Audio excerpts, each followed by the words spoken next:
En abril del 82 recobraron nuestras Malvinas. Un puñado de hombres lo logró, con valor, honor y amor a la patria. Allí dejaron sus vidas por nuestra tierra querida.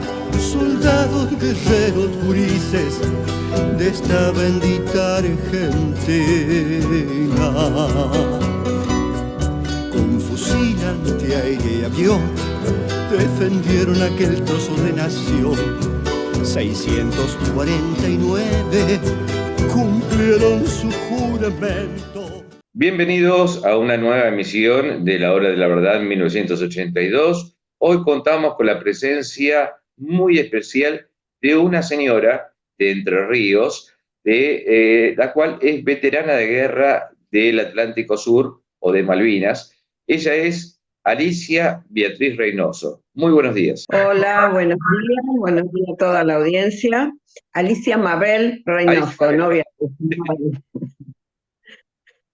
Bueno, Alicia, contanos un poco cómo fue tu infancia, tu adolescencia allá en Entre Ríos. Bueno, yo soy la hija menor de 8 hermanos, de un señor que era policía y una señora que obviamente con 8 hijos, ama de casa. Hice los estudios primarios y secundarios en Gualeguaychú, en la escuela normal de Gualeguaychú. Me recibí de bachillerato y después me fui a estudiar a Santa Fe, en la Escuela Superior de Enfermería, enfermería profesional, donde me recibí ahí y fui en el año 79, a noviembre del 79 me fui para Buenos Aires y ahí empecé a trabajar. Encontré la propuesta de la Fuerza Aérea que decía que se podía ingresar, por primera vez iban a ingresar mujeres a la Fuerza Aérea, a los establecimientos militares con un grado militar, y ahí me anoté, rendí y quedé.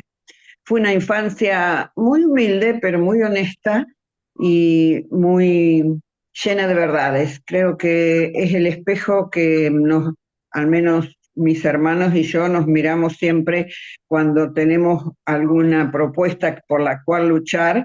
Es la verdad y la honestidad que nos enseñaron nuestros padres, sin lujos, porque no teníamos lujo, pero sí mucho respeto hacia los demás, hacia la patria, y eso creo que quedó arraigado a nosotras. ¿El ingreso a la Fuerza Aérea fue por vocación militar, aparte de la profesional, o netamente profesional? No, la verdad que soy sincera, y cuando estaba en Buenos Aires no tenía un trabajo fijo, y vi la tele, y bueno, me presenté y quedé, y creo que después, una vez que estuve adentro de la fuerza, se despertó esa vocación, ese espíritu de servicio que duró casi 44 años. Así que siendo las primeras mujeres con grado militar que tuvo la Argentina, siendo nuestro comandante en jefe el brigadier general Grafiña, en el año 79, un 10 de agosto de 1979, estando en San Juan, él proclama que va a incorporar mujeres, cosa que cayó bastante molesto en esa época. Y bueno, él nada, lo propuso, lo hizo, lo ingresamos y egresamos 21. Siempre pongo y rescato la resolución, la 547 del 79, donde está la incorporación nuestra, y después el boletín aeronáutico público, la 2377, donde dice legalmente que ingresamos. Te digo esto porque después hay por ahí que no, nosotros ingresamos primero y demás. No, la Fuerza Aérea tuvo su ingreso a las mujeres, la primera fuerza que tuvo el ingreso de mujeres con grado militar. No solamente eso, sino que pasaste a ocupar en el Hospital Aeronáutico Central el cargo de jefa, ¿no? De enfermería. Jefa de enfermería, con tan solo 24 años, era un monstruo para mí, poder coordinar eso, porque bueno, teníamos una muy buena formación, la Escuela de Enfermería de Santa Fe es una buena formación de enfermeras, pero bueno, tanto como la jefatura de enfermería me fue difícil. No te olvides que ya estaban las supervisoras civiles con muchos años de experiencia, que no éramos muy bien aceptadas, y sin embargo, bueno, entre golpes y golpecitos, después aprendí que todo es un trueque, un trabajo de mucha psicología para poder aceptar y que me acepten. Y llega el 2 de abril. ¿Cómo te enteras? Bueno, el 2 de abril yo llego al hospital, como todos los días, estaba realizando los partes para ir después a la reunión de jefatura o mandar los partes, depende cómo era en el día a día. Y llega mi jefe y me dice, bueno, prepárate porque se van a la guerra, porque estamos en guerra con nosotros. Bueno, todas contentas porque habíamos recuperado Malvinas, obviamente. Pero bueno, empecé y con quién me voy. Así que bueno, empecé a elegir las enfermeras jefes de cada servicio, sobre todo los servicios de terapia, la guardia, la unidad coronaria, y así fue como yo, por supuesto, fue como elegí las 5 primeras.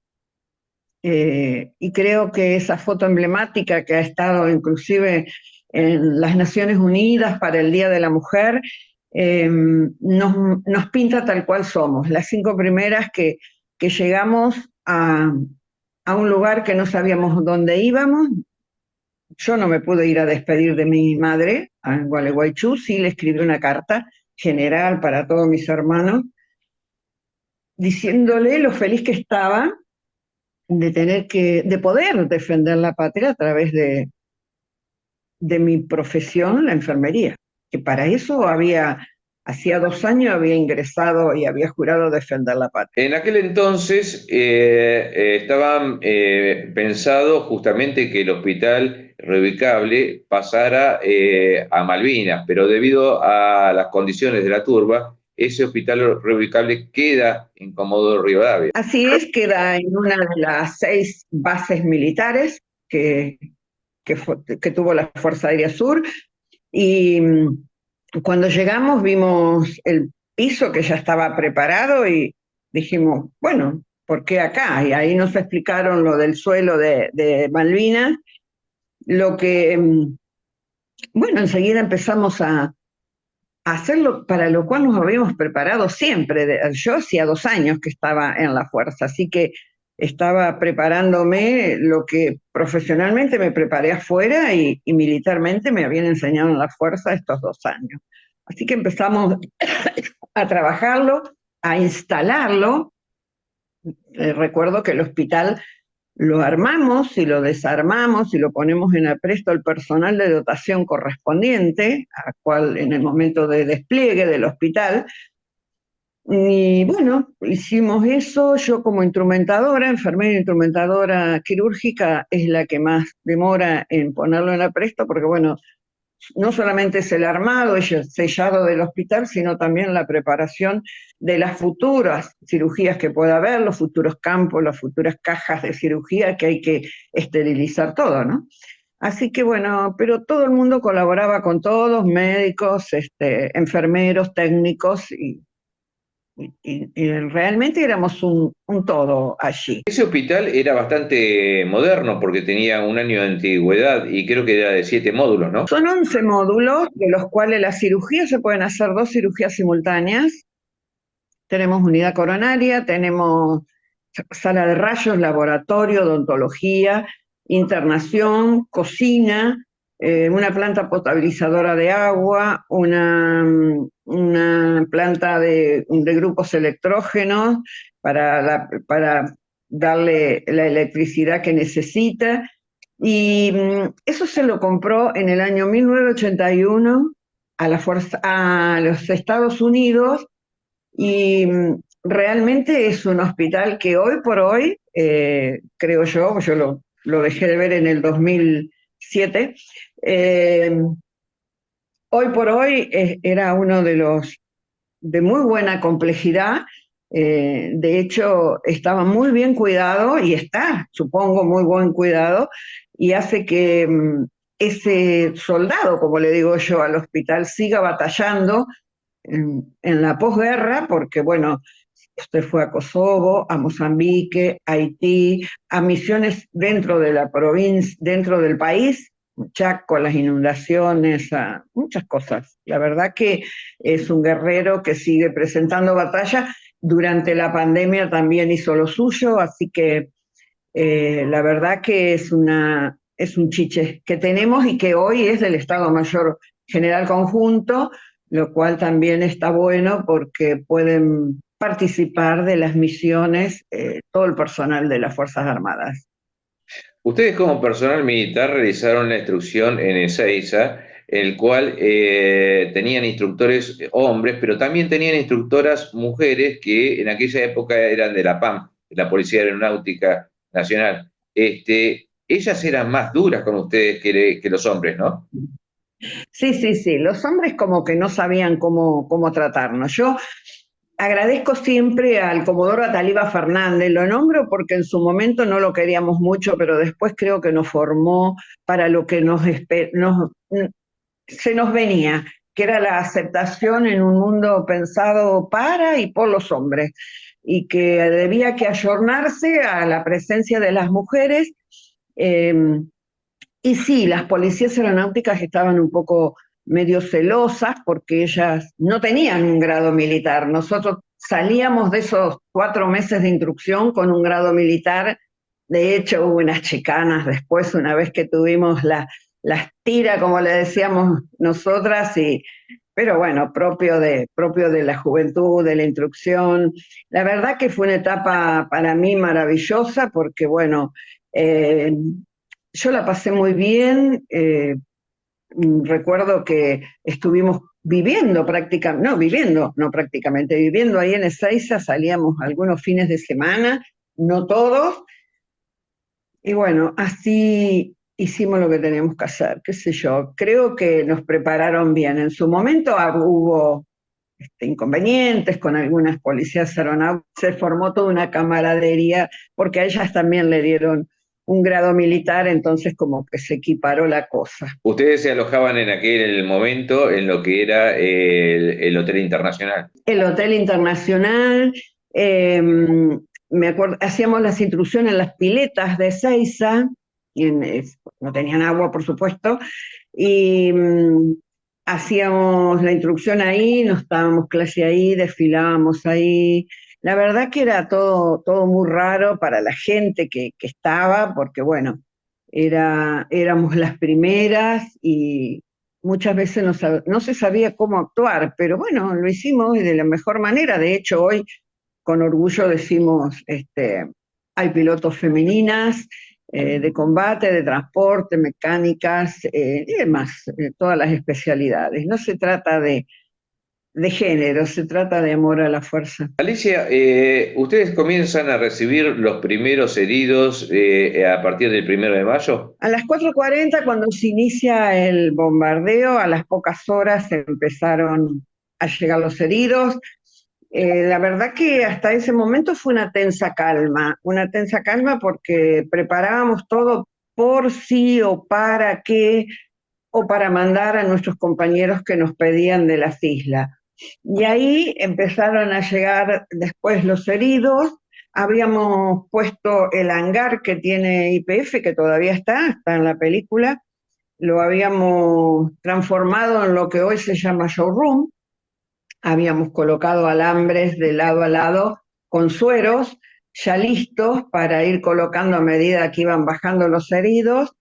Se le hacía el primer triage, el primer control que lo hacían los médicos junto con nosotras, y de ahí el ejército llevaba a su gente al hospital regional, la Armada llevaba a su gente al hospital de YPF que estaba cerca, y nosotros nos quedábamos allí con los nuestros, pero listos para ser trasladados enseguida en una evacuación aeromédica, porque bueno, no sabíamos cuándo venía el otro avión con más heridos. o si se podían directamente trasladar a unidades asistenciales más complejas en el resto del país, o dejarlos ahí como complemento de lo que ya traían iniciado, o iniciar un tratamiento o una cirugía. La preparación y la actividad que ustedes desarrollaban, si bien en el Hospital Aeronáutico Central habían ya experimentado algunos accidentes con pilotos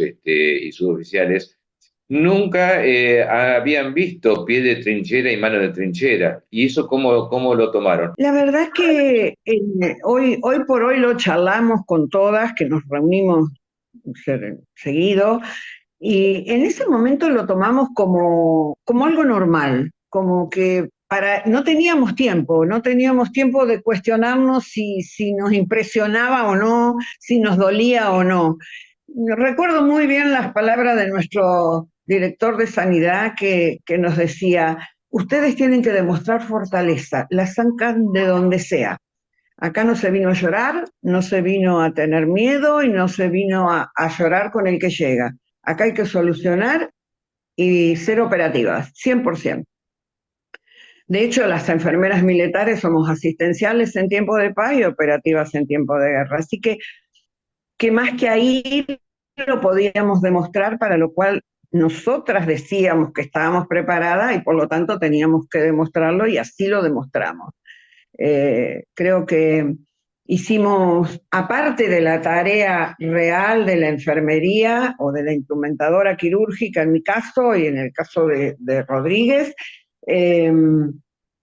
hicimos una parte fundamental que yo siempre digo que la Fuerza Aérea estuvo acertada, además de dejarlo ahí por las razones que ya sabemos, y de haber llevado a las mujeres, porque ese era el lugar donde necesitaban los que llegaban de diferentes lugares, no solamente de Malvinas, encontrar aquella voz diferente, aquellas manos diferentes, aquel olfato diferente, que hacía que de alguna manera alivianar el dolor que traían del infierno, porque era un infierno, y eran jóvenes valientes, jóvenes de 18 años que no le preguntaron si querían ir, los ordenaron.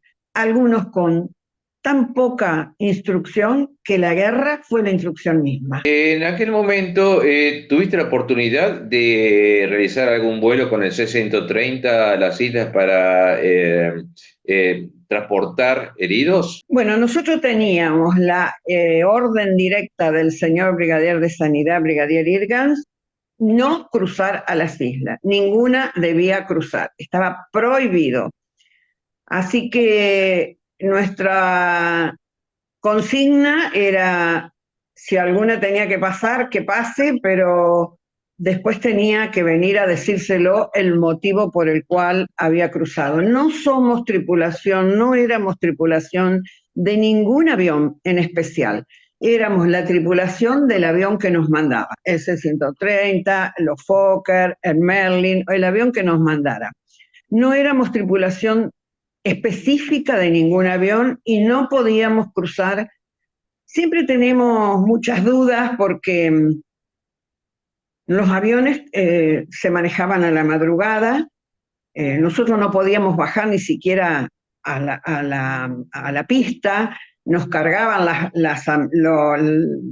los heridos, las camillas.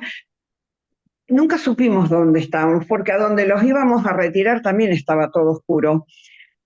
Nos dábamos cuenta que llegábamos a Comodoro o a Gallego o donde sea por las luces, o a Buenos Aires, pero fue todo tan oscuro, tan difícil que, fíjate vos que las enfermeras, cuando se descubrieron o se sacaron todos los informes de los vuelos, las enfermeras no figuraban en ninguna planilla de vuelo de diferente avión. Estaba ese espacio vacío.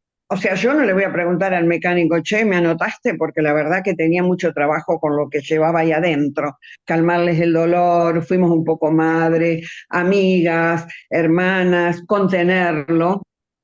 Una tarea muy difícil la contención, y más en tiempos de guerra, y más mujeres y jovencitas como éramos.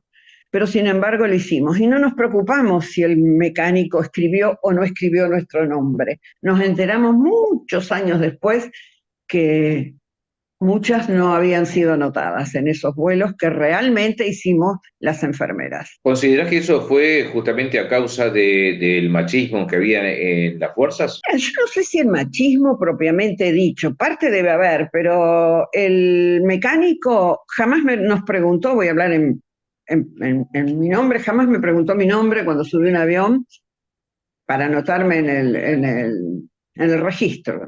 ¿Cómo es que se llama? Que no me sale el nombre. En el manifiesto del avión. Pero tampoco me preguntaban los nombres de los heridos que llevaba. Pero yo creo que más que nada es porque, bueno, era todo muy loco, era todo muy improvisado, era todo mucho miedo, aunque lo digan que no, pero sí había mucho miedo y se manifiesta a través de esos gritos, de esos golpes, de esas cosas que a veces hacían que no es nada más que el hombre que tiene miedo y le da vergüenza decir que tiene miedo. Pero en realidad teníamos miedo todos y, y era normal porque estábamos en guerra y no sabíamos qué podía pasar. O sea, uno no se prepara para morir, se prepara para vivir. ¿Recordás la peor asistencia que hayas tenido? Yo recuerdo mucho a un herido que lo puedo nombrar porque, bueno, a mí no me gusta dar nombres porque no sé si a la gente le gusta, pero bueno, he hablado con su familia, tenemos una buena relación, del capitán Dovich. El capitán lo recibí yo, el que expulsó la bomba que lo sacó de la torre. Lo recibí yo, me acuerdo que me ordenaron que lo deje ahí al lado porque ya lo llevábamos, tenía bastante complicadas sus miembros inferiores. Y me quedé con él casi en la puerta del hangar, porque no estábamos adentro, casi en la puerta, porque ya lo llevaba, ya me lo traían, ya lo evacuábamos, no sé si iba yo o quién iba. Entonces, en un momento me pide un cigarrillo y yo se lo doy. Lo cuento en mi libro. Se lo doy de la manera que yo no sabía si iba a sobrevivir. Entonces se lo doy y digo, bueno, nos sentamos, nos ponemos a rezar. Y él hablaba, tenía una necesidad de hablar. Así que le di el cigarrillo y me quedé sentada al lado de él en el piso, madrugada, poca luz, escuchándolos. Vino un superior, médico, que hoy ya no está, pero igual no lo voy a nombrar. No me dijo linda porque no soy, me agredió, me insultó, me levantó, yo tenía mucho menos peso el que tengo ahora, me levantó de un brazo así, me pasó por arriba de él, ¿qué es? Que le está dando un cigarrillo. En realidad una falta, hoy no lo podría hacer, hoy gracias que no se pueden hacer esos maltratos que eran tan comunes en esa época y sobre todo en tiempos de guerra. Y este capitán Dovich se fue con esa imagen mía, yo me largué a llorar, pero de la vergüenza, no porque me doliera, que me agarró del brazo y me revolvió ni nada, sino de la vergüenza, porque me parecía un acto totalmente deshonesto, violento, misógeno y de él. Así que él cuando llega al hospital, lo primero que dice es que, bueno, tenía 2 balas reservadas, y una era para el que tiró la bomba y el otro para el HDP, que hizo llorar a la enfermera fulana de tal.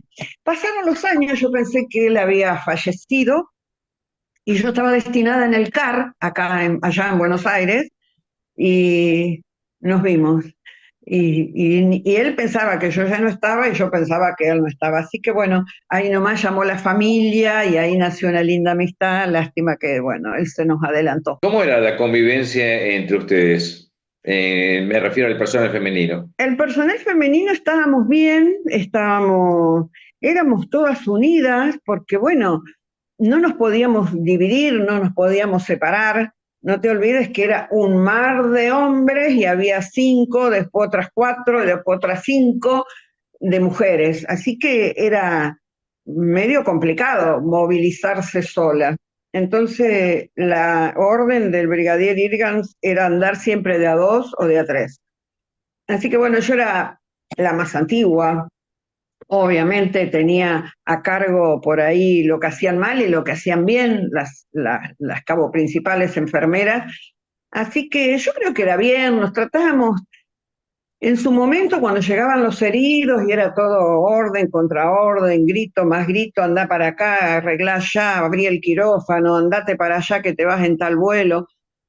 En su momento no flaqueamos, pero después cuando nos quedábamos solas, que juntábamos la última gasita, porque la limpieza también la hacíamos las enfermeras solas, no los médicos, las enfermeras, eh, ahí nos poníamos a rezar. O sea, yo vengo de una familia muy católica, vengo, mis hermanas, mi mamá me mandaban estampitas, medallitas, para que recemos, para que estemos. Imagínate vos, su hija más chica, mujer con 23 años, 24, en una guerra. Y no podíamos hablar, o sea, del hospital avisaban, están bien, punto, pero bueno, uno necesitaba la palabra de la madre, ¿no? Como todos, no solamente nosotras, todos. Por eso te digo que nosotras en ese lugar cumplimos una función más allá de la profesión de enfermera. Una función, de hecho nos hemos encontrado con varios heridos que pasaron por el hospital y nos recuerdan con mucho cariño. De hecho, yo estaba dando una charla en el Liceo de Funes y había un señor muy emocionado en el fondo, y cuando termina la charla, que nos acercamos, que se acerca la gente y te saluda, te ves, él se acercó con su esposa y sus hijos y me dijo, señora, yo tengo el camisolín que usted me puso cuando yo llegué al hospital. Es fuerte, es muy fuerte. Y bueno, nos abrazamos, por supuesto, seguíamos llorando, pero bueno, esas son las cosas que digo siempre, como dice una película por ahí, la pucha, que valió la pena ir. Alicia, vos hacías referencia a que justamente uno necesitaba la palabra muchas veces de una madre o de la madre, y es algo que me llamó mucho la atención, sobre todo en Malvinas, que muchos soldados cuando caían heridos pedían por su madre. Es real. Nosotros cuando los subían así rápido al avión o cuando bajaban en el hangar, los subíamos al avión o lo bajábamos en el hangar, si bien es cierto ellos traían las heridas del cuerpo, que por cierto dolían y un montón, las heridas del alma dolían más. Y esas heridas del alma hacía que ellos llamen a su mamá. Mamá, ¿dónde está mi mamá? Llamen a mi mamá. Ellos venían desorientados en tiempo y espacio. Por ejemplo, a mí me decían, ya estamos en el Chaco, avisale a mi mamá, yo vivo en tal lado. No sabían dónde estaban. La verdad que era muy triste verlos.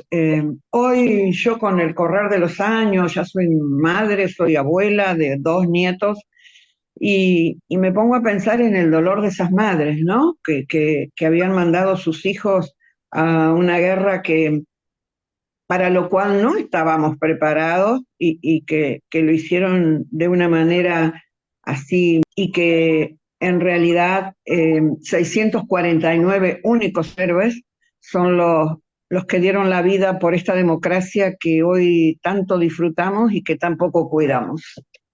Yo creo que la presencia de ustedes, justamente como personal femenino, a esos soldados los contuvo bastante. Sí, repito, ellos con el tiempo, yo hace poco me encontré con un suboficial, me dijo, vos me trajiste, vos me sacaste, y contaba anécdotas de que, bueno, en algún momento yo me había puesto así un poco dura, enojona, porque, bueno, algo debes de haber hecho, decía yo, para que me enoje, porque en realidad eran 25 si veníamos en un Fokker 30 o si veníamos en un 130, mucho más. Entonces era la presencia de una joven enfermera con todos ellos. Entonces yo creo que ellos no se van a olvidar de nosotras ni de la cara de nuestra, Nosotros por ahí la cara no nos acordamos, pero creo que uno representa a todos, ¿no? El cariño que le dimos en el momento que más lo necesitaban. Lo cuento en el libro, eh, cosas que hacíamos por ellos en el hospital, como cuando nos daban un número de teléfono para ver si podíamos avisarle a la mamá. Y por sobre todas las cosas, ellos nos pedían que los curemos rápido. Mira lo que te estoy contando, 18 años. Que los curemos rápido porque querían volver a la trinchera porque habían dejado tal o cual, su hermano, su primo, su amigo.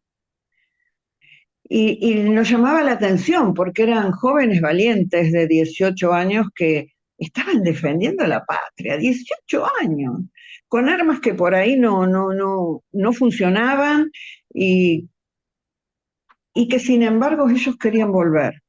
Qué juventud, ¿no? Y pensar que era una juventud que estaba bastante criticada porque veníamos de la liberación femenina, de, de los hippies, de un montón de cosas, y sin embargo cuando tuvimos que defender la patria y estábamos firmes haciéndolo, cada uno desde su lugar.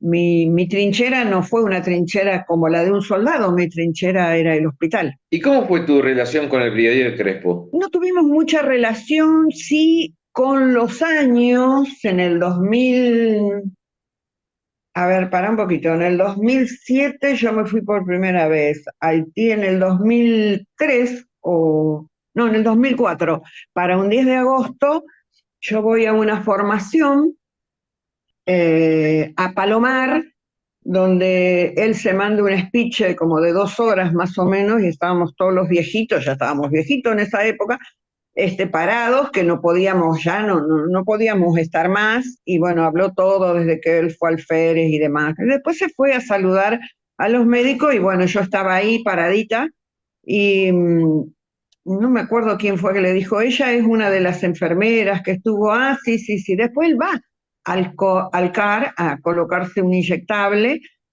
y me ve a mí, yo le digo, ¿se acuerda que yo estuve, cuándo va a solucionar el problema de la FAS? Porque bueno, la FAS somos un todo, bla, bla, bla. Sí, la verdad que ese es un problema. Sí, pero lo dice usted, le dije. Yo era civil ya.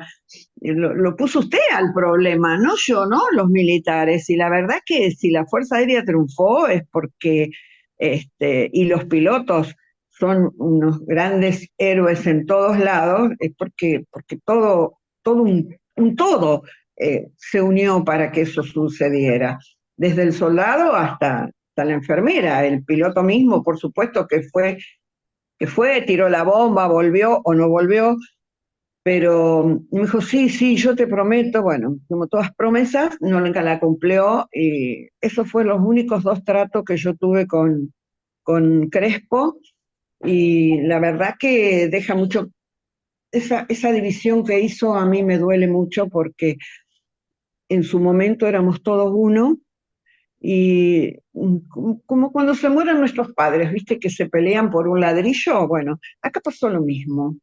Antes de las famosas pensiones éramos todos hermanos y hermanas. Y después 2 pesos con 50 o una fila en el banco te hacía más o menos veterano. La verdad que yo no soy veterano porque voy al banco, ni soy veterana porque tal o cual medalla me regalan o me dan. Yo soy veterana porque así lo siento, porque un veterano o una veterana es veterana de guerra porque defendió su país, este país que es hermoso, bellísimo, y que orgullosamente decimos que lo somos, y que fíjate vos, los otros días se lo decía, el día del 10 de agosto se lo decía a un camarada, que en los últimos 100 años, gracias a Dios, la Argentina no padeció ninguna guerra, solamente la guerra de Malvinas, y estas mujeres, estas veteranas de guerra, cabo principal es enfermera, fuimos las únicas mujeres que participamos, militares, bajo el Código de Justicia Militar, en un gobierno de facto y con las órdenes de guerra reinante en el 82. Fíjate vos qué dato, y sin embargo, por ahí no se lo tiene en cuenta. O sea, no, se siguen por ahí con unas divisiones, que yo fui, que yo tiré, que yo hice 1000 y pico. No hubo 1000 y pico de evacuaciones aeromédicas, no hubo. Eh, Pero bueno, la guerra pasa por todos y cada uno lo asume y lo cuenta de la mejor manera. Nosotros lo hemos contado desde la verdad, por eso escribí el libro. Para los 40 años salí en una editorial de Planeta, que hoy se está trabajando en los niños más pequeños, cuentos de niñas rebeldes. Y también salimos para el bicentenario de nuestra Argentina, formando nada más y nada menos que atrás de Juana Zurduy. Y ese es el orgullo que yo tengo, sin contar mentiras, sin apagar la luz de ninguno o ninguna. Hemos llegado a donde llegamos. Y estamos orgullosos de eso y estamos malvinizando, porque nosotros no malvinizamos solamente el 2 de abril. Tenemos ahora un par de escuelas para ir a hacer, porque eso es malvinizar, sembrar Malvinas los 365 días del año. Siendo tan jóvenes, ¿tuvieron algún tipo de acoso o maltrato? Mira, siempre me hacen esa pregunta. Acoso, la verdad que no, al menos yo no me di cuenta porque sinceramente era tanto el trabajo que si alguno se tiraba algún piropo o algo, la verdad, o miraba de más, te digo la verdad, no nos dábamos cuenta porque era mucho el trabajo. El maltrato estaba tan naturalizado en esa época que te digan inútil, venga para acá, es normal. Encima nosotras, las de menor jerarquía y mujeres, todo recaía en nosotras. Así que el maltrato hubo, pero verbal. Y la verdad que acoso, si lo hubo, no nos al menos nosotras, las 5 primeras, no nos dimos cuenta porque era mucho el trabajo. Y la verdad que no teníamos tiempo si nos miraban la cola o las lolas, porque primero que andábamos con esos uniformes verdes que no hay forma de seducir a nadie, y, y realmente teníamos mucho trabajo, no nos fijábamos si alguien lo realizaba o lo intentaba. Teníamos mucho trabajo para hacer, como para pensar en esas estupideces que si las hubo no nos dimos cuenta. Termina el conflicto, se declara el cese al fuego, regresan a sus unidades y de ahí en más, ¿cómo sigue tu carrera? Todas, y la mía, seguimos todas en la Fuerza Aérea, nadie se fue de baja, al poco tiempo se empezaron a ir de baja algunas. Otra de mis compañeras se fue a Alemania porque sus orígenes eran alemanes. Y el resto quedamos trabajando todos en los hospitales. A mí me sacan los primeros días de junio de ese hospital y me mandan a la Escuela de Aviación a realizar el primer curso de mujeres oficiales, que ya estaban ingresando bioquímicas, odontólogas, analistas de sistemas y algunas enfermeras. Así que, bueno, ahí estoy, nos empezaron a hacer el curso, esa posibilidad que había que algunos suboficiales podían pasar a oficiales y demás. Algunas pasaron, otras no, siguieron la carrera de suboficial, pero todas seguimos trabajando en el hospital. De hecho, yo me jubilan, porque no me quería jubilar, porque yo me sentía bien físicamente, pero bueno, me jubilan en mayo del 2021, después que gano el juicio como veterana. Así que todos seguimos aportando a la fuerza de una manera u otra. Yo en el 86 me enamoro de un subalterno y uno de los dos tenía que pedir la baja. De hecho, yo era oficial y yo me casé siendo oficial, pero bueno, automáticamente no se podían juntar las castas. Me dieron la baja a mí y me incorporan inmediatamente como personal civil. Y así seguí hasta que me fui. Tenías el grado de alférez, ¿verdad? La única que llegó al grado máximo que es la Comodoro Mónica Rodríguez, veterana de guerra también. Nombraste el año 2021, que es donde vos iniciás y ganás el juicio en cámara como veterana de guerra. ¿Por qué tuviste que llegar a esa instancia y no fuiste reconocida anteriormente? Bueno, vos sabés que existe aquella división que te hablé al principio y en épocas del doctor Menem, y el famoso 509, que hizo una separación abismal, quedando la Fuerza Aérea Sur prácticamente sin reconocer. Y en el 2009, no en el 2021, en el 2009 yo inicio un juicio porque al estar dentro de la fuerza y ya con destino en el Cóndor y demás, haciendo guardias, me entero que el médico que hacía las evacuaciones conmigo, él cobraba desde los inicios, inclusive se encontró con una compañera mía, con Estela Morales, en un aeropuerto y dice, pero ¿cómo? ¿Ustedes no cobran? Sí, yo cobro. ¿Y vos cuándo cruzaste? Nunca, dijo él. Pero bueno, vos sabés cómo es las millas aéreas, bla, bla, bla, bla. Entonces, bueno, yo ya me había encontrado con Estela y yo empecé el juicio, lamentablemente, con un suboficial de la fuerza que es abogado, pero que no podía actuar como tal, entonces tenía un testaferro, y me lo habían cajoneado al expediente, hasta que un día yo voy al campamento de Plaza de Mayo y firmo el libro y me pongo a hablar con uno, con otro, un 25 de mayo, y me dicen, ¿por qué no ves al doctor Mulbach? Y bueno, ahí me dieron el teléfono, yo me quedé unos días más y lo pude contactar y él pudo rescatar, pero con días, segundos, algo así, antes que pasara definitivamente, quedara archivada la causa. Porque este señor que actuaba en consecuencia, porque bueno, siendo suboficial no podía ejercer su profesión de abogacía y menos con un juicio como tal. Así que siempre digo que la Virgen de Loreto puso las cosas en su lugar y empecé con el doctor Mulbach casi una década y casi 3 meses batallando la otra guerra, yo le digo, la guerra ahora sí los conocía a mis enemigos. Sabía quiénes eran, tenían voz y voto, me agredían por la espalda, nunca de frente, salvo un par de veces acá que me empujaron y me pegaron acá en Paraná, pero ahora sí sabía con quién me metía y que era con aquellos que le molestaba que se cuente la verdad tal cual es.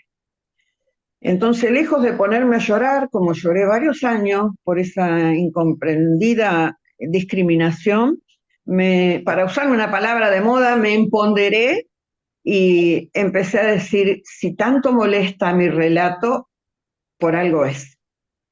Entonces, ahí empecé en las escuelas, empecé en los clubes, en las cárceles, de donde me llamaban, iba todo a las charlas.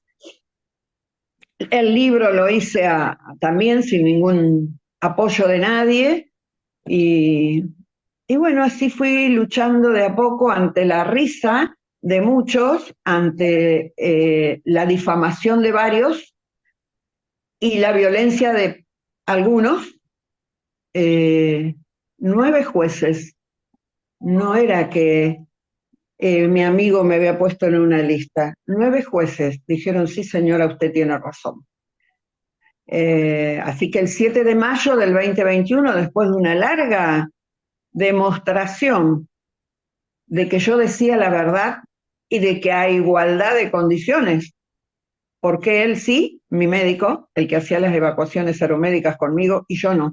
Bueno, la justicia me reconoce, fue muy duro después, otra lucha más para que nos den los certificados, ir al ANSES y demás, pero bueno, el documento. Afortunadamente eso está pasando. He sido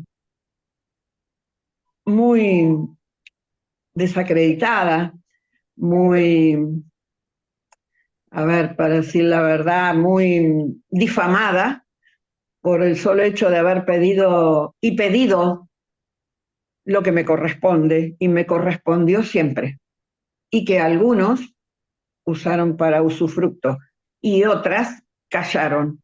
ante tal injusticia. Pero aparte del reconocimiento, el tema económico creo que todavía no se ha efectuado, ¿no? No, bueno, la pensión la estoy cobrando sin el retroactivo. Tuve que hacer otro juicio para que se abone el retroactivo, cosa que aquellos que me dicen que buscaba la plata, le diré que, bueno, para un buen geriátrico me va a servir en esta época porque, bueno, yo la necesitaba ya cuando empezaron todos, que yo no tenía casa, me había divorciado, tenía 2 niñas chiquititas y necesitaba ahí para que después puedan ir a una facultad. Obviamente igual lo fueron, pero con un sacrificio tremendo. Igual les queda de enseñanzas a ella, que si se quiere, se puede. Así que bueno, estaré, y acá en Entre Ríos también tuve que hacer un juicio porque no reconocían acá en la provincia de Entre Ríos. Y también estoy en juicio porque, bueno, estoy haciendo todos los trámites para algunos beneficios que tienen los veteranos y que, bueno, a mí me está costando mucho accederlos. ¿Qué Pero secuelas bueno, ¿no? psicológicas te han quedado del conflicto? Mira, yo no creo que, siempre digo lo mismo, yo fui, soy, seré loca, pero loca parejita, no es que la guerra me acrecentó nada.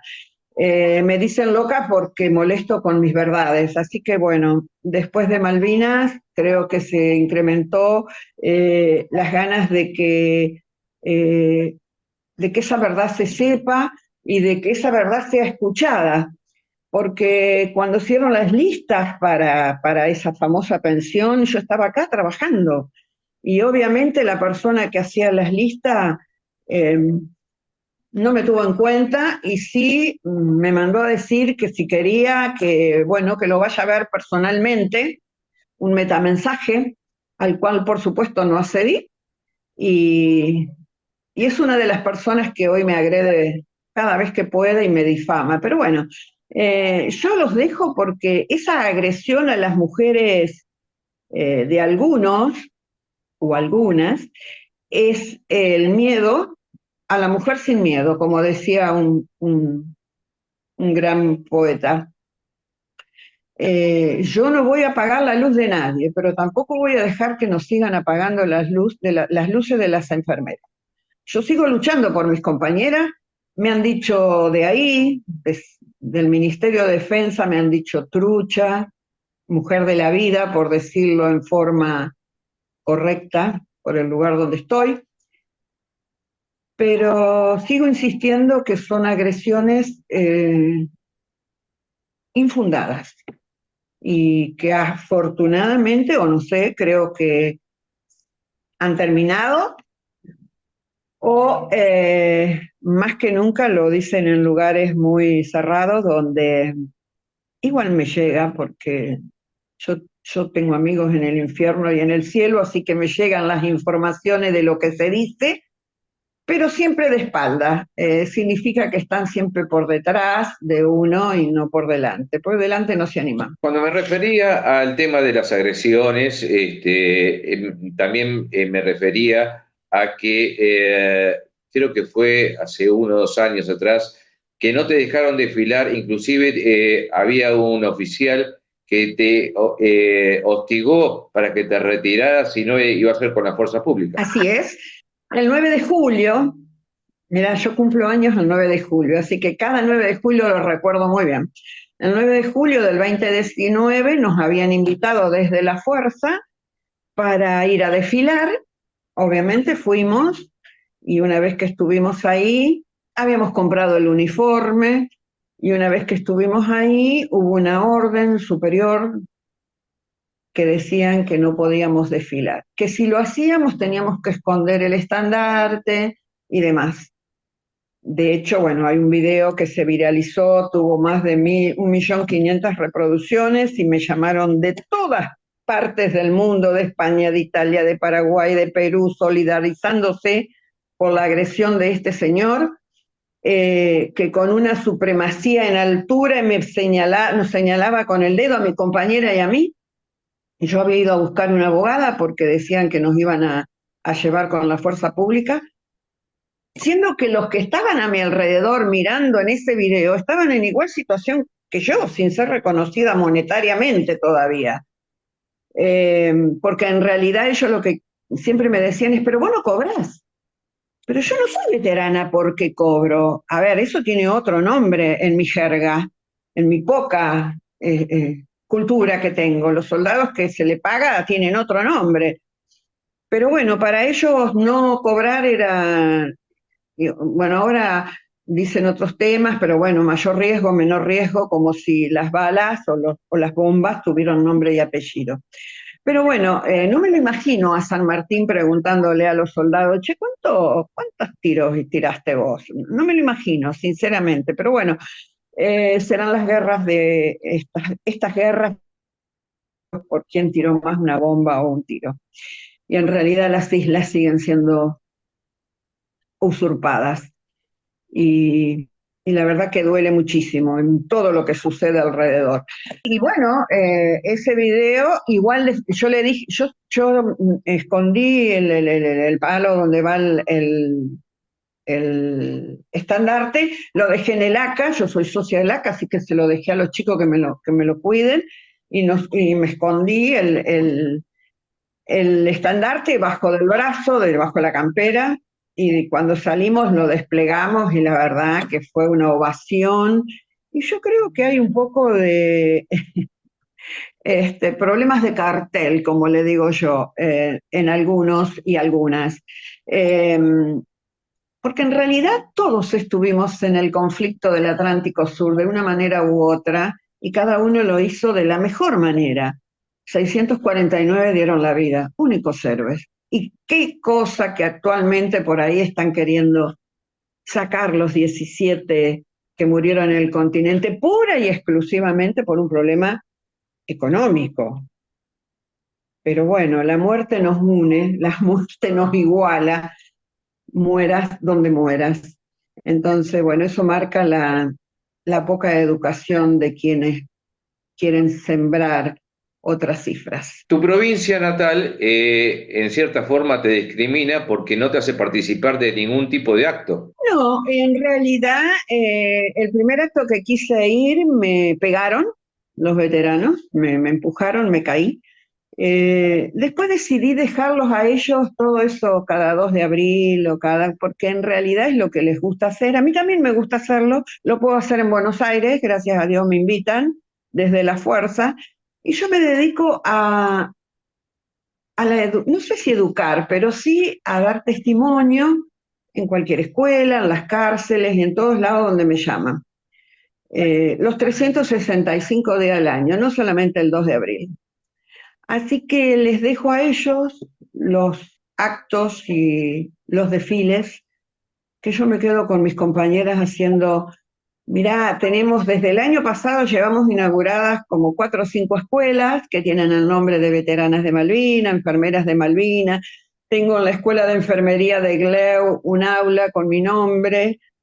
Y creo que eso es lo que marca cómo es la lucha, ¿no? Mientras que unos están preocupados por ponerse millones de medallitas y desfilar, yo me preocupo para sembrar Malvinas en las generaciones que vienen. Y que 649, ni menos, ni más, dieron la vida por esta democracia. Y voy a morir en ese lugar haciendo eso. Lo demás, que queden ellos. Para todo lo demás está Mastercard, como decía la propaganda. Que sigan desfilando. Yo sigo malvinizando. Como entrerriana, este es el primer año que una vicegobernadora me recibió y me declaró ciudadana ilustre de Entre Ríos. Y mi libro y un diputado, el libro fue decretado de interés cultural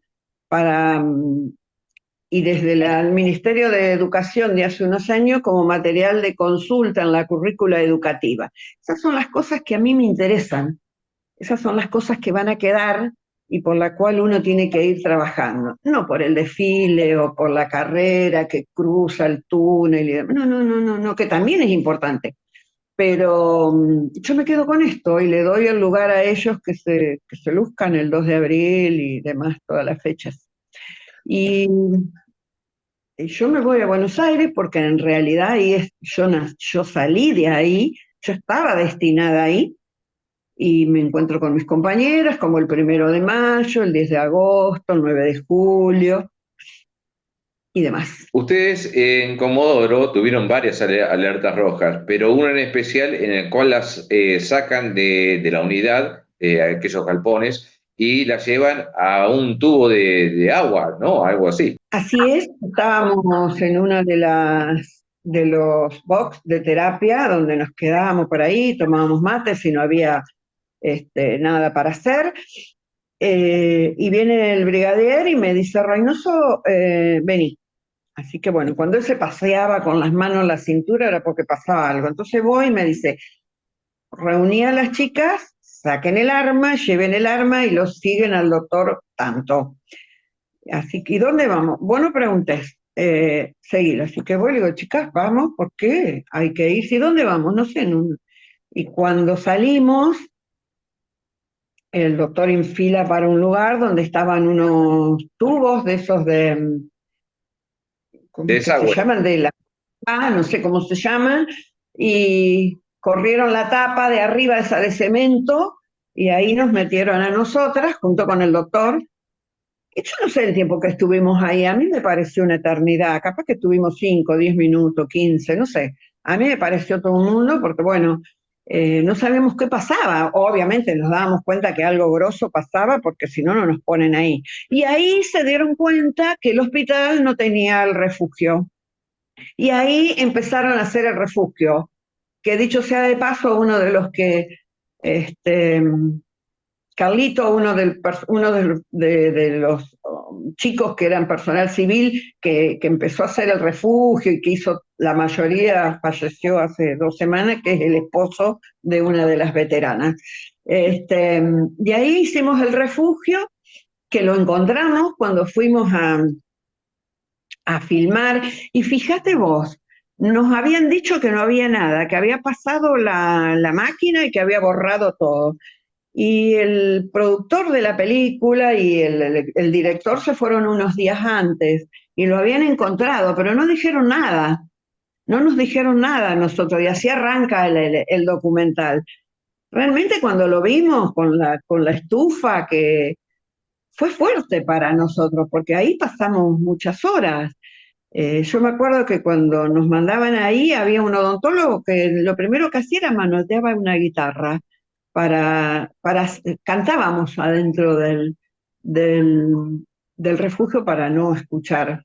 En realidad nunca pasó de eso, de ser una alerta, pero el miedo te lo regalo, te lo regalo. Sí, sí, fueron varias alertas de esas. ¿Y cómo nace De el hecho, tema del documental? cuando estábamos filmando, hacía años que en Comodoro Rivadavia no se apagaban las luces. Yo digo que yo creo mucho en esas cosas y que y estábamos en el hotel y ya habíamos terminado de filmar y miro para afuera y digo, ¿qué pasó? Se apagó todo.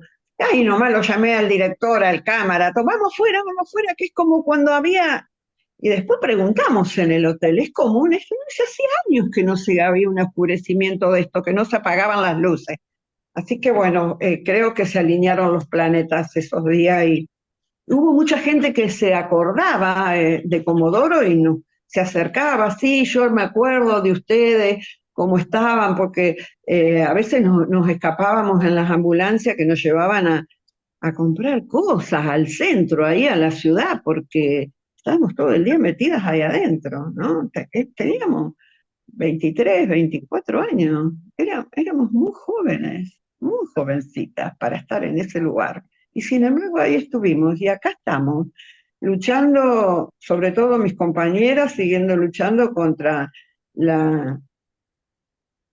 el egoísmo de algunos pocos. Alicia, ¿vos pensás que en algún momento se va a terminar la rivalidad que existe entre veteranos de las islas y los del continente? Cuando se cuente la verdad de todo, se va a terminar esa rivalidad, porque para mentir hay que tener memoria y para decir la verdad hay que tener cojones.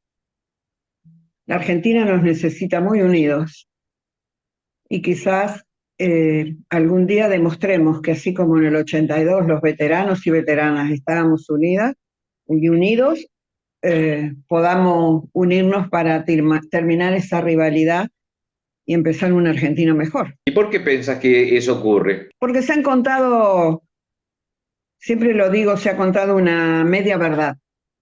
Como siempre en la Argentina contamos una media verdad y faltaba contar la otra media verdad. Y hoy por hoy, en esa media verdad que faltaba contar están los soldados, están los civiles, están las enfermeras, están otras personas, los corresponsales, que prácticamente estuvimos al pie del cañón, como se dice, y la verdad que el riesgo de vida no se mide por ahí. Yo siempre digo a los que me agredían, nunca pisaste la turba, nunca se te mancharon los borcegos con la turba malvinera. ¿Es verdad? A mí se me manchó con sangre mis borcegos, y eso no me hace más o menos veterana que nadie. Entonces, cuando terminemos con los egoísmos y terminemos con el Boca River, vamos a tener una Argentina mejor. Y hay que empezar por contar la verdad de Malvinas. Le duela a quien le duela, le moleste a quien le moleste y caiga a quien caiga. Tu certificado de veterana dice que sos veterana por sentencia judicial. Otra discriminación más, sí. Sí. Como si, mira, yo estuve en la asociación, dando una charla en la Asociación de Juezas Argentinas para los 40 años. Y le mostré el certificado y me decían que es le digo yo, es como una discriminación. No, me decía la presidenta, que inclusive es de acá de Entre Ríos. La vergüenza tienen que tenerlos ellos que hayas tenido que recurrir a la justicia para una cosa tan evidente, porque tengo el certificado, porque esa es otra cosa, Daniel. Nosotros damos fe de todo lo que hicimos. Estamos dando fe y tenemos testimonio y está todo fundamentado lo que se hizo. Y aún así tuvimos que recurrir a la justicia. Otros han dicho, yo fui a tal lado y hay que creerles. ¿Por qué? ¿La palabra de ellos vale menos o más que la mía? Entonces, las juezas me decían, es un acto discriminatorio lo que te están poniendo por sentencia judicial, como si fuera despectivo. En realidad, yo diría que con el tiempo, no sé si yo lo voy a ver, pero con el tiempo se van a dar cuenta lo que están diciendo o haciendo. La siguen haciendo mal. No, indudablemente.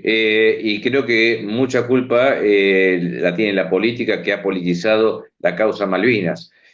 Con respecto a, yo no puedo entender que yo viajé el día 3 de abril con un grupo de periodistas, que eran aproximadamente 40 periodistas, si mal no recuerdo, a las islas, de los cuales muy pocos quedaron. Quedó Casanseu, quedó Rotondo. Rotondo llegó después. Estaba Pez Andrade de la agencia Tela, y la mayoría de los que fueron, por miedo o por no sé cuál motivo, regresaron en el mismo vuelo, y sin embargo, algunos de ellos tienen la categoría de veterano de guerra de Malvinas, y ustedes que cumplieron una misión realmente patriótica y encima perteneciendo a una fuerza, se lo discriminó hasta último momento. Y bueno, vuelvo a repetirte, para mentir hay que tener memoria y para decir la verdad hay que tener cojones. Ojalá por las generaciones que vienen alguien diga, bueno, nos equivocamos. A ver, pedir disculpas no te aminora, al contrario, te engrandece como ser humano. Pasa que hay muchas mentiras hay muchas mentiras y hasta que no se cuente la verdad de todo, nos duela a quien nos duela, eh, vamos a seguir con eso. Yo realmente me da mucha pena cuando empiezan con todas estas... mira, lo dije el 9 de julio, se lo dije un brigadier. eh, Acá en la zona habían los muchachos de Santa Fe, los soldados, estaban re contentos porque los iban a invitar al desfile del 9 de julio. Inclusive muchos de ellos de una condición muy humilde. Habían hecho lo imposible para comprar el pasaje ida y vuelta, que no es barato. Y a último momento le dijeron que no vayan. Y después resulta que desfiló el perro, el gato y todo el mundo, como siempre. ¿Por qué hacen eso? Yo me pregunto por qué. ¿Qué ganan con hacer eso?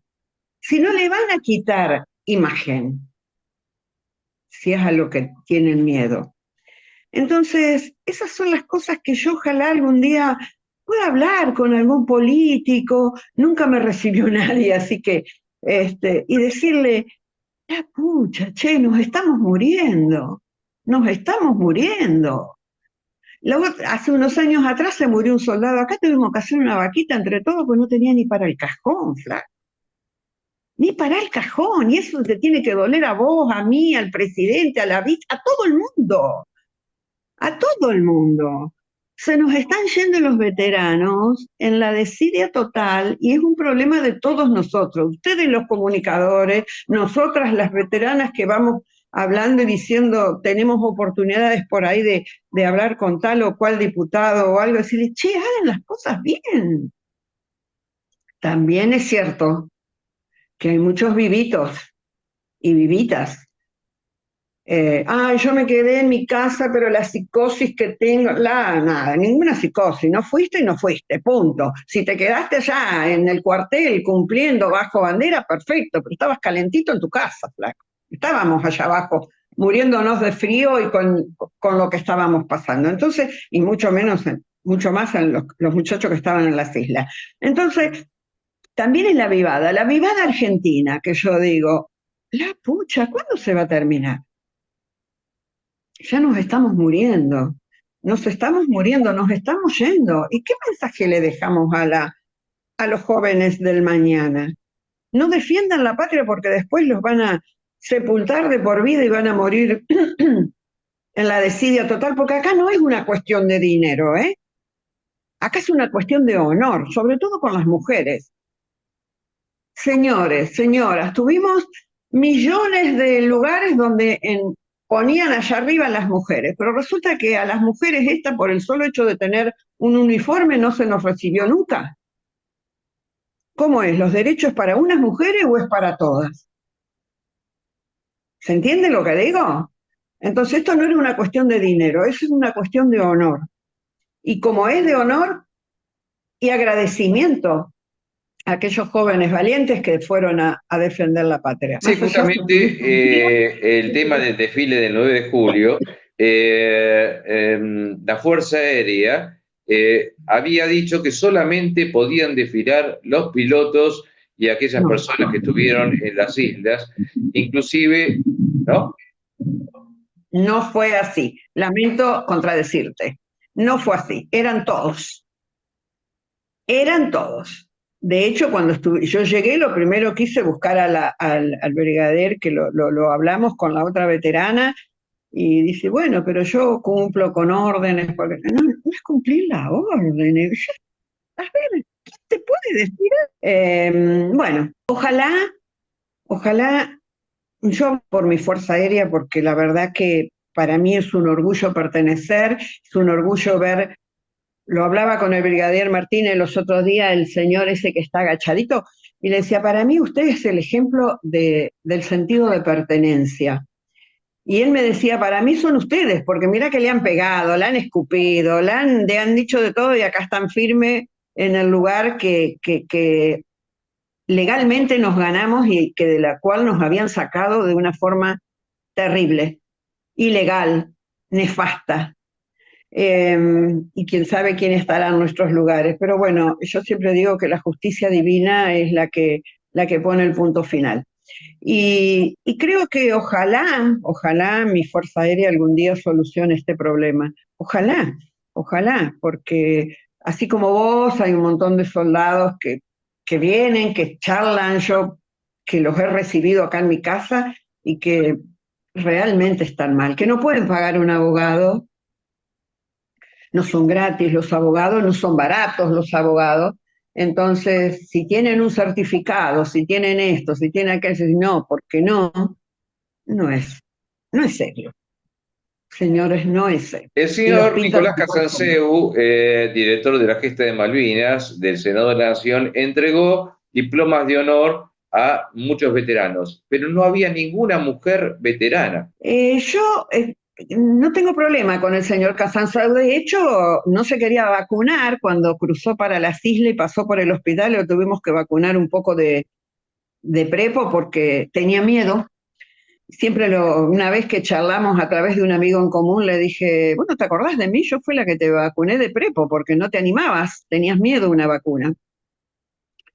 Después dijo algunas manifestaciones hacia las mujeres que yo le escribí por las redes, no me contestó, que en realidad me cuesta creer que lo diga porque creo que él nació de una mujer, está casado con una o con dos, no sé cuántas mujeres, y debe tener una hija mujer, y si no, bueno, nació de una mujer, y, y me cuesta creer que hable así de las mujeres, que para lo único que sirven, que son para problemas. No, Nicolás, no somos para problemas son las mujeres que generalmente, o quizás vos estés acostumbrada. Estas mujeres que estamos de este lado, fuimos a dar lo que sabíamos hacer y no hicimos ningún problema, al contrario. No, y él es uno de los primeros negadores de los dos 649 y de los continentales. Yo le preguntaría a él que, ¿por qué hace esto? No me contestó mucho el día que le salté cuando habló mal de las mujeres, que por fin, que menos mal que no fueron a las islas, como si la mujer es un objeto. Yo me pregunto, ¿su mamá es un objeto sexual? Creo que no, creo que tiene mamá, ¿no? O la tuvo, porque no nació de un repollo. Pero bueno, son esas personas que hoy tienen una cuota de poder que celebro por él y ojalá la tenga siempre y ojalá diga la verdad siempre, siempre, porque se dicen muchas cosas de él, horribles las cosas que se dicen. No las voy a repetir yo porque, bueno, de mí también se dicen cosas horribles y no me interesa, pero bueno, y ojalá él algún día lo pueda aclarar y dejar ese odio que tiene, porque la verdad que, como dice el tango, allá en el horno nos vamos a encontrar. A 42 años del cese al fuego y del conflicto del Atlántico Sur, ¿cómo es la vida de Alicia hoy? La vida mía se limita a el abuelar totalmente. Tengo 2 nietos, así que me encargo de llevarlos a la escuela, traerlos a fútbol, traerlos, mal enseñarlos, bien mal enseñados, todas las madres después se arreglarán. Y ya te digo, malvinizar en todo tiempo y lugar. Tengo todavía pendiente un montón de cosas, lo que pasa que, bueno, la salud también me dice que pare un poco y debo de parar, porque si no, bueno, ya tenía como 3 o 4 cosas para hacer, que la verdad lamento muchísimo no poderlas realizar, pero bueno, estoy tratando de descansar porque el mes que viene o el otro, no me acuerdo bien cuándo es, el cumpleaños del Hospital Aeronáutico, que cumple sus años y estamos todas invitadas.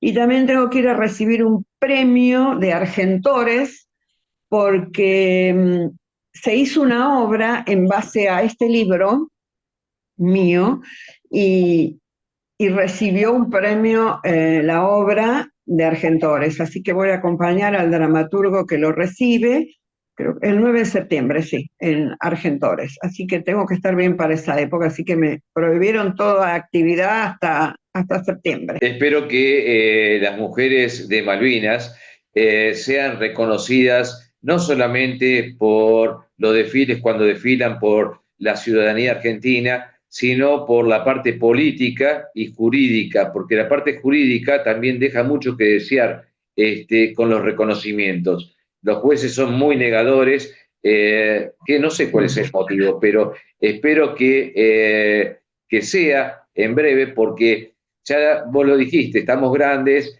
nos estamos yendo. Yo particularmente con Silvia Barrera, perdón, y fuimos en la época del gobierno de Macri a solicitarle al ministro de Defensa Martínez que nos diera el regimiento 3 de la Tablada para realizar un geriátrico para veteranos y familiares, veteranos y veteranas y familiares, el cual en ese momento valía $2 millones y se nos negó. Se nos negó porque dijeron que éramos 4 personas y no representábamos a ninguna institución. Le pedimos que nos dieran la réplica del cementerio de Darwin en Campo de Mayo para hacer un cementerio real, como el de Darwin, y se nos negó también. Es decir, espero que en un futuro ustedes, las mujeres, sean reconocidas como el resto de todos los veteranos de guerra. Bueno, yo te agradezco mucho y en nombre de mis compañeras y en el mío propio, gracias por este tiempo que nos das. Y creo que cuando dejemos los egoísmos de lado, vamos a hacer un país mejor, y los veteranos y veteranas tenemos que empezar a dar el ejemplo como lo hicimos en el 82. Y creo que ahí radica el camino que hay que empezar. Yo celebro de que, bueno, hoy la Fuerza Aérea nos reconoce, nos llama, nos convoca, pero hay mucho más para hacer, hay mucho más. La verdad que políticamente yo trato de no politizar, no meterme bajo las influencias de ningún político, porque no me suma, me resta. Malvinas nos une, pero Malvinas es un solo color, celeste y blanco, y nada más. Y aquel que crea que lo puede usar como propaganda política le ha ido muy mal. Así que yo sigo, me han ofertado un montón, me han hecho un montón de ofertas, pero yo sigo en mi malvinización por la verdad, por la memoria y por la justicia. Te agradezco mucho, Alicia, por tu presentación, por tus testimonios, y quiero invitarte en otra oportunidad para que hablemos de tu experiencia en la Fuerza de Tarea Argentina en Haití. ¿Te parece bien? Ah, bárbaro, sí, fui 2 veces como casco azul, en el mismo hospital, mirá vos. Con el mismo hospital, 2 veces. Bueno, sí, dale, cuando quieras hablamos. Gracias. Alicia Mabel Reynoso, veterana de guerra del Atlántico Sur e Islas Malvinas, y nos despedimos, como siempre. Nos pueden escribir al mail que figura en pantalla para hacer un comentario, para si quieren participar del programa. Y como siempre me despido, y la despido a la veterana de guerra, nuevamente Alicia Mabel Reynoso, que tenga mucha salud, porque sin salud no tenemos nada. Será hasta nuestro nuevo encuentro en la Hora de la Verdad en 1982. Que tengan una excelente semana. Gracias. El 10 de junio se conmemora la reafirmación de la soberanía argentina sobre las Islas Malvinas y el sector antártico. Los 649. En abril del 82 recobraron nuestras Malvinas. Un puñado de hombres lo logró, con valor, honor y amor a la patria. Allí dejaron sus vidas por nuestra tierra querida. Soldados, guerreros, gurises de esta bendita Argentina. Con fusil antiaéreo y avión defendieron aquel trozo de nación.